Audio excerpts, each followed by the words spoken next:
ఇప్పుడు నీ ప్రతి ఆలోచన నా గురించి అన్నావు, ఇలాగే నా ఆలోచిస్తున్నావు. నీ ప్రతి అడుగు నా వైపే అన్నావు, ఇలాగే నా స్పై చేస్తున్నావు. రాకేష్, నీకు ముందే చెప్పాను, నిన్ను ప్రేమించడం ముఖ్యం కానీ అదందరికీ చూపించడం ఇష్టం కాదు అని. వేరెవరికైనా కష్టం వస్తే ఖర్చు ఇచ్చేసి వచ్చేస్తాను. అదే నీకేమైనా అయితే కనపడకుండా కన్నీళ్లు పెట్టుకుంటాను. వాడెవడో కాస్ట్లీ గిఫ్ట్స్ ఇచ్చాడని నువ్వు అంతకంటే కాస్ట్లీ గిఫ్ట్స్ ఇవ్వాలని నేను అనుకోవట్లేదు. కోట్లు సంపాదించి కాళ్ళలో తిప్పాలని నేను నిన్ను ప్రేమించలేదు.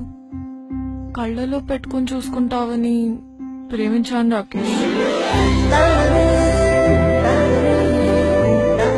అయినా ఇద్దరు మనుషులు కలిసి ఉండాలంటే కావాల్సింది ఒకరి మీద ఒకరికి నమ్మకం రాకేష్.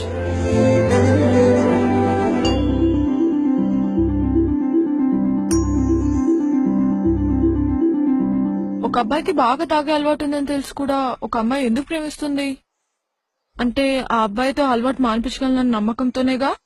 ఒక అమ్మాయి 6 మందితో క్లోజ్ గా ఉన్న అబ్బాయి తనని ఇష్టపడుతున్నాడు అంటే ఆ అమ్మాయి తనదే అనుకుని తను తప్పు చేయదు అన్న నమ్మకంతోనే. ఆ నమ్మకాన్ని ఒమ్ముపాలు చేయను నేను. అందుకే నువ్వేమైతే మాట్లాడినా నేనెప్పుడు క్వశ్చన్ చేయను, కోపడను.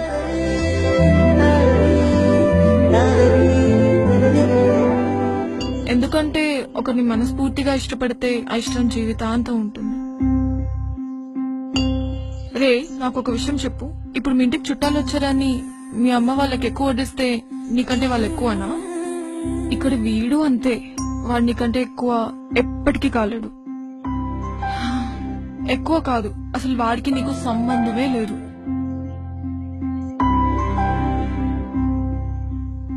చూడ్రా, నువ్వు అడిగావని అలగను, ఆరాధిస్తున్నావని అరవను, ఆలోచిస్తాను.